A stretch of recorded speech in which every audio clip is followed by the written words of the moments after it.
All right, guys. I hope band season or preseason and school, I would imagine, started out here already, is going well. I'm just going to go through the three parts one, two, and four, I believe, that I've looked at. First of all, I can tell you that, not like you do not know this, but John's done a good job. Very few moments where I'm concerned from a logical standpoint or flow or anything like that.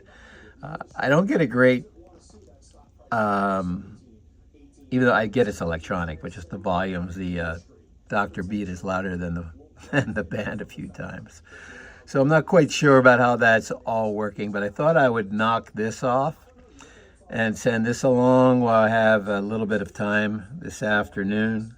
And then I try to take a look at other stuff later for you. Yeah. So why don't I just get started with these three, and then maybe that'll click some questions in your head or not. I think I've seen most of this before, the beginning. I see it says rewritten, but I'm not sure what that is. So sorry, I don't have the memory I used to have.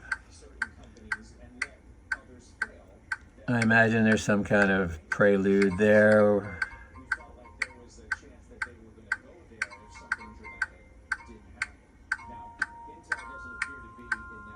All good to the picture. Not crazy about those 4 or 5 people on the way out, but I see why that has to happen. Somebody has to get to the props. They have to get to the props. I get that.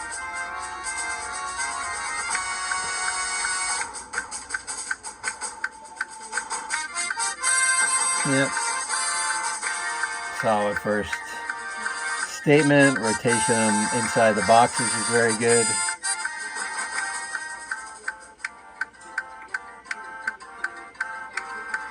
And like I said, all the rotational moments, even as the percussion kind of aligns to that in front of it, it's all very good.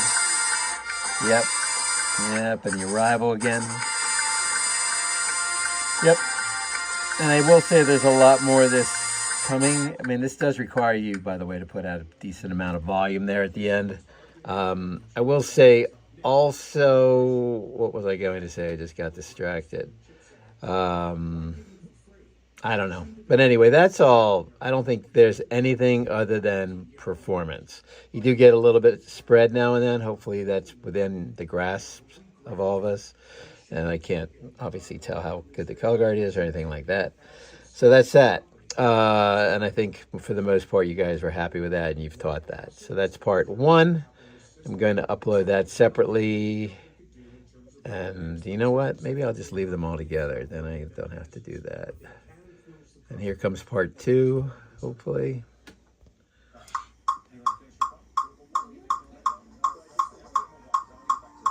This is where the volume's kind of an issue. I think they're playing back feel. Kind of open for a second for percussion. Not really. There's a, I want to say flute solo maybe down on the 40. Maybe that's why I can't hear it. All good rotational devices again. It's a little tight on the sides, but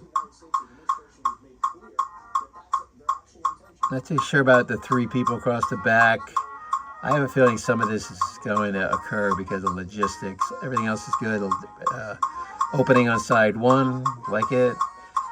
I love the fact that we're not moving while we're playing the feature on side 2.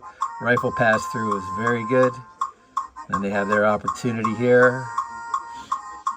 So, I mean, I, as judging, would be looking to the side 2 for just about everything there. Until now, when I look up, here comes the percussion. Not quite sure what their contribution is. Not sure of what's up with the 2 rifles there at center stage. What's going to make that all that interesting. But there must be a plan because we had 2 rifles there. Nice counter there from the diagonal to the box. And now a rotation, or a reshape of the diagonal on side 2. Yep. I imagine, I don't know, maybe that's keyboards. I hope percussion's pretty deep there to be taking the lead, but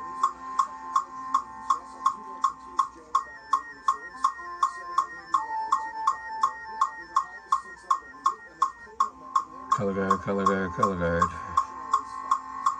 Get the arrow across. Picking up the tempo, rotation around, lets the drum line through again, but no problem for me. Yep, rotation to the arc. All right, I guess that, I give up. Is that a soloist inside the, or maybe it's two? Inside the rifles, I guess there were three. I see it now.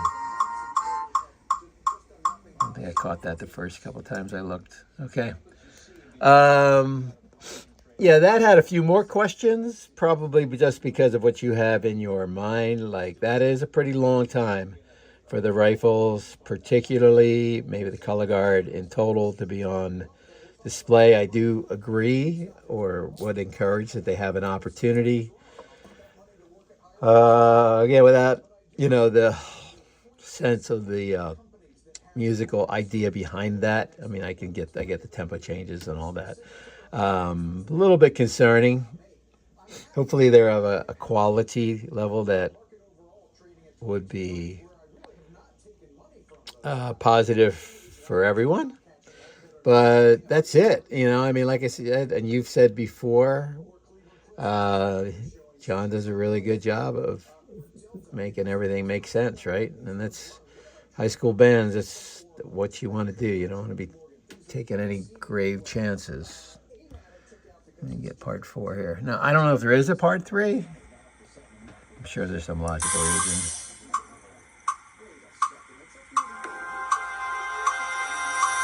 We just treat it as a section, opening of the with a big chord there slowly, and then we move. This does have some people on the run here because of the prop relocations. Not sure what we can do about that. Who had the actual what? I think color guard folks went to the back, kind of maybe they're going to re-costume or something.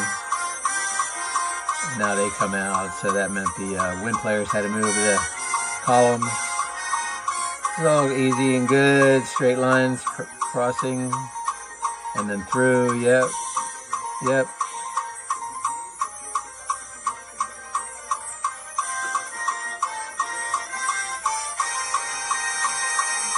I really feel like arrival, of course. Yep, all good. Company front, spin the front, open it up. This is a pretty big spread. Guys in the back are going to have to push to make that happen. Okay, and my one kind of negative. Good. We're using distance opening. Now you're at the 20 or the 18. That's 80 yards with I don't know how many people, but it might have been better. I'm going to go back. It might have been better, maybe, just talking, if we had been more condensed and then we didn't have to open up so much. Like, this is all pretty much fine. Yep. Now, if we would have stayed, maybe not open it up to 2s or 3s at interval, and then go even further out.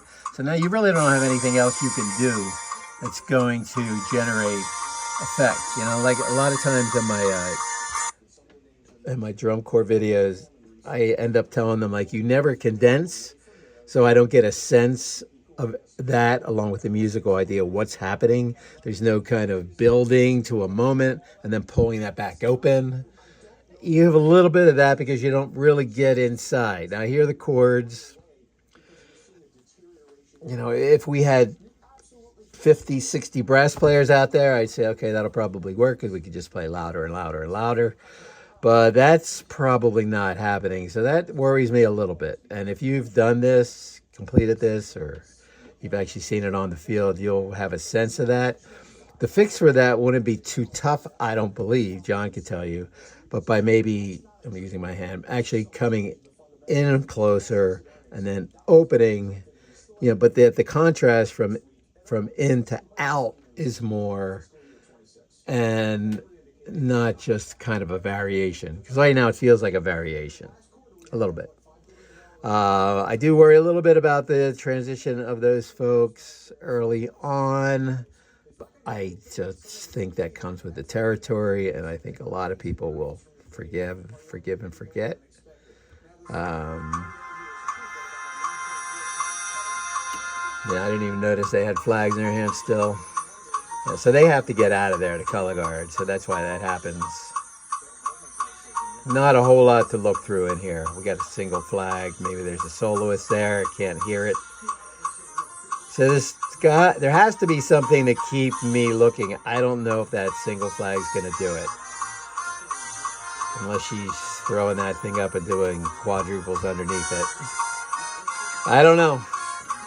But that's a little concerning. This is all a little, yeah, I said it's simple. I didn't mean to say it like that, but it came out like that. But it is, you know, you're doing 2 lines back and forth, coming into the company front, spinning the front, spinning it back, which is all good. That's all good. I mean, that does what it's supposed to do. Opening of the form is good, tells me something's going to happen. I'm kind of killing a little time. Now, condense. Yeah, see, condense, opening, drum breaks in between there probably, maybe. I'm not sure you're generating the effect that you really want there. Not trying to... It's okay. It's good. It may not be everything you want at the end of the show. Like, you want to try to get the design to work, even if the kids have a rough night, right?